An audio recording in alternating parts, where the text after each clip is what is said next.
안녕하세요. 오늘은 정신과 첫 방문 경험담을 바탕으로 드리고 싶은 이야기를 해보려고 합니다.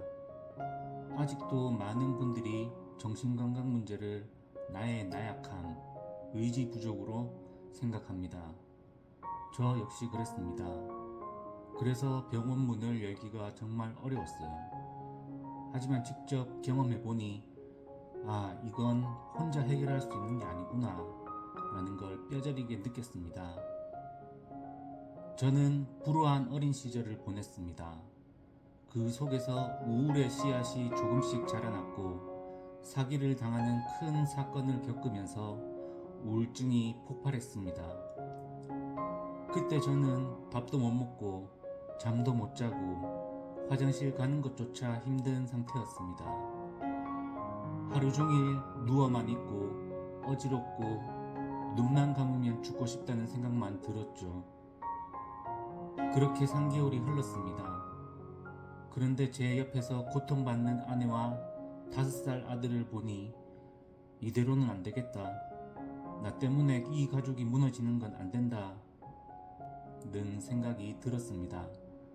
그래서 동네 정신과를 찾았습니다. 처음 간 정신과는 대기할 자리가 없을 정도로 붐비는 곳이었습니다.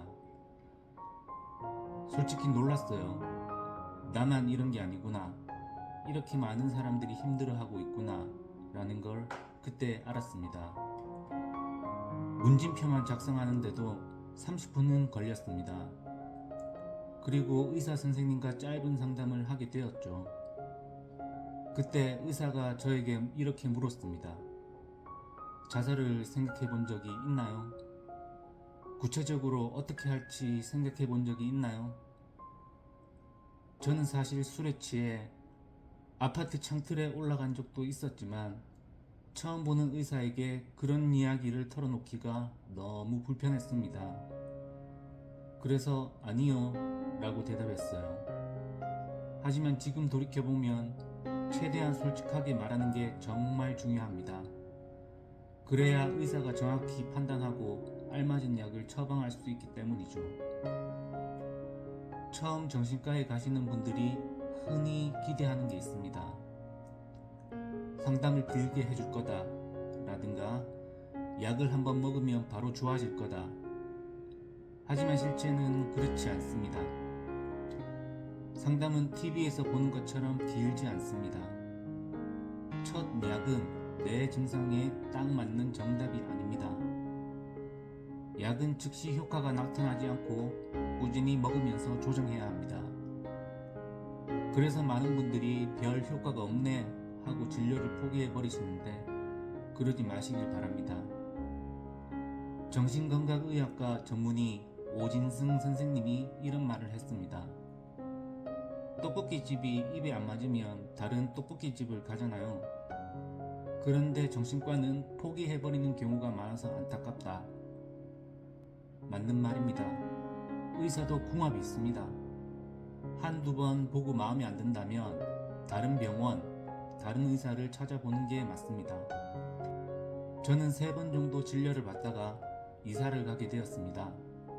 그곳에서 새로운 병원을 찾았는데 약은 여전히 제게 맞지 않았습니다. 치료를 포기할까 고민도 했죠. 그러던 중 우연히 시작한 장사가 조금 잘 되면서 제 기분은 갑자기 반대로 치솟았습니다. 우울증에서 조증으로 넘어간 것이죠. 그때 저는 양극성 장애, 즉 조울증이라는 사실을 알게 되었습니다. 조울증 상태에서 저는 무모한 일들을 벌이고 돈을 많이 쓰고 주변 사람에게 큰 상처를 주었습니다. 결국 가정도 무너졌습니다. 이혼 후 저는 다시 극심한 우울증에 빠졌습니다. 작은 자취방에 혼자 누워 죽을 생각만 했습니다. 그 모습을 본 어머니가 저를 본가로 데리고 가셨습니다.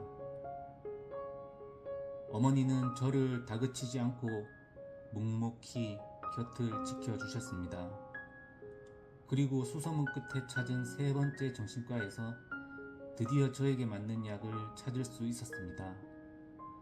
그 약 덕분에 지금은 여전히 약간의 무기력증은 있지만 일상생활을 할 수 있을 만큼 회복했습니다.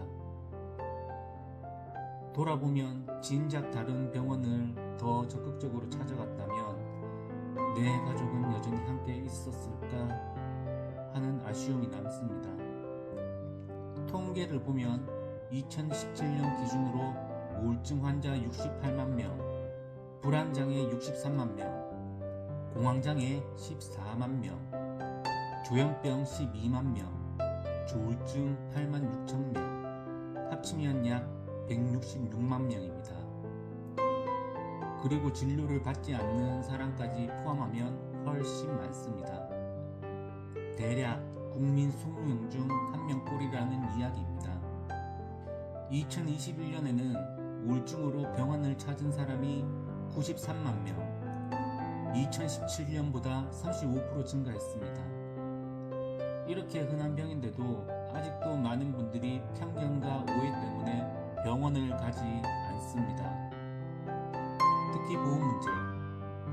정신과 다니면 보험이 안 된다더라. 이건 대부분 카드라입니다. 실제 상황마다 다르니 꼭 보험사에 직접 확인해 보시길 권합니다. 여러분, 정신과 진료는 절대 부끄러운 일이 아닙니다. 당뇨나 고혈압처럼 뇌의 균형이 무너진 걸 치료하는 과정일 뿐입니다. 당뇨약이나 고혈압약을 매일 먹는다고 해서 뭐라고 하는 사람이 없잖아요. 저처럼 헤매지 마시고 한 번에 맞는 의사를 못 만난다고 실망하지 마세요. 꼭 여러분에게 맞는 병원이 있습니다. 정신과 문을 여는 순간 이미 절반은 회복의 길로 들어선 겁니다. 쫄지 말고 꼭 필요한 도움을 받으시길 바랍니다. 아직까지 병원이 망설여지는 분들이시라면 여기에 댓글을 남겨주시면 제가 용기를 불어넣어 드리겠습니다. 아직 작은 채널이라 구독을 하셔야 다음 영상도 빠르게 보실 수 있습니다. 감사합니다.